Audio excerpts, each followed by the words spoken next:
मैंने ना तो पवार साहब को छोड़ा है, ना ही पार्टी को छोड़ा है, और ना ही किसी और पार्टी को। सवाल ही पैदा नहीं होता जब मैंने मेरी पार्टी नहीं छोड़ी तो मैं किसी और पार्टी को ज्वाइन कर लूं।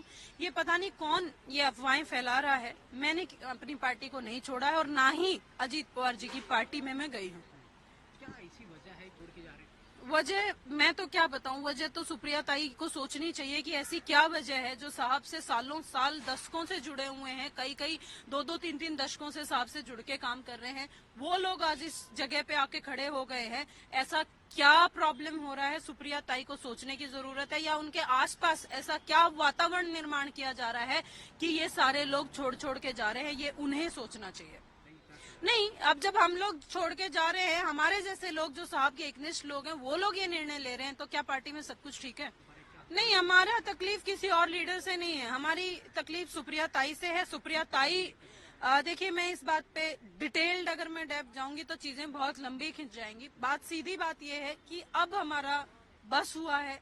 अब हमने जो हम सिचुएशन को रोज किसी चीज को जब आप बहुत दबाते रहते हो वो एकदम फट जाती है। तो आज वही शायद सिचुएशन है। आज हमारा बस हो गया, आज हम फट गए। पवार साहब से बात की थी, पवार साहब ने अंडरस्टैंड भी किया था कि क्या सिचुएशन है। 22 तारीख को ये बात हुई थी, पवार साहब ने बोला था हम बैठ के बात करेंगे, लेकिन अगले ही दिन मुझे फोन आता है सुप्रिया ताई का और कुछ ऐसी बातें कही जाती हैं कि भाई फिर तो ये हो गया, भाई राम राम करो और अपने घर बैठो। भाई किसी और पार्टी में जाने आने की बात नहीं है। मैं तो ये कह रही हूँ, मैं अपने घर ही बैठ रही हूँ फिलहाल, बाद में देखेंगे राजनीति, बाद में देखेंगे पॉलिटिकल करियर, ये वो। फिलहाल सिचुएशन ही नहीं है कि कोई काम करने दे। बिल्कुल साफ साफ, जब सपोर्ट ही नहीं मिलेगा, जब किसी की तरफ से देखिए सेल्फी डाल देने से, सोशल मीडिया पे फोटो डाल देने से पार्टी नहीं चलती है। पार्टी को पार्टी के तरीके से चलाना पड़ता है, और ये बात ताई को और उनके आसपास के लोगों को अंडरस्टैंड करना पड़ेगा कि कुछ लोगों से, जो लीडर्स हैं, वो लीडर कुछ ऐसे लोगों से नहीं चलेंगे जो लीडर्स नहीं हैं।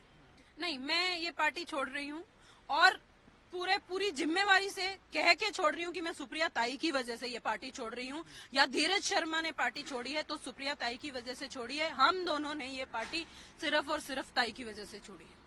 बहुत सारे लोगों ने छोड़ी है, बहुत सारे स्टेट प्रेसिडेंट्स गए हैं, मैंने तो किसी को वो नहीं किया। मैं शांति से अपना इस्तीफा देके, या आज शायद निकाल ही देंगे, उसके बाद शांति से अपने घर बैठूंगी। ना मैं किसी से छुड़वा रही हूँ, ना मैं बात करूंगी। लेकिन धीरज शर्मा जी के साथ बहुत सारे लोग गए हैं उस तरफ, उनके भी यही रीजंस हैं।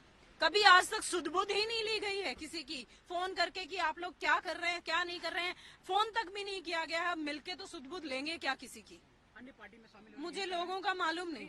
हाँ, मुझे जी मुझे नहीं मालूम बाकी लोगों का क्या मत है, क्या है कि उनका कोई ईडीआई का केस है, सीबीआई का है, या कोई और रीजन है, कोई लालच है, मुझे मालूम नहीं।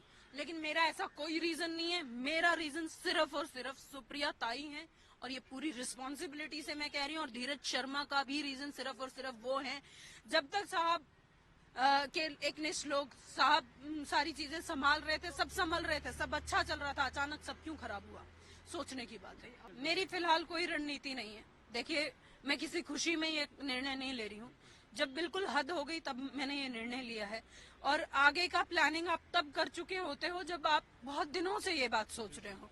मुझे ना सोचने का समय मिला है, ना मैंने ऐसा कोई सोचा है कि मैंने इसके बाद इधर ये करना है या उधर ये करना है। हमने पवार साहब के बाहर कभी सोचा ही नहीं, लेकिन अब हमें मजबूर कर दिया गया है कि हम घर बैठ जाएं। और पिछले 2 महीने से पिछले पूरे चुनाव में हमें पूरी तरह से घर बिठा के रखा गया।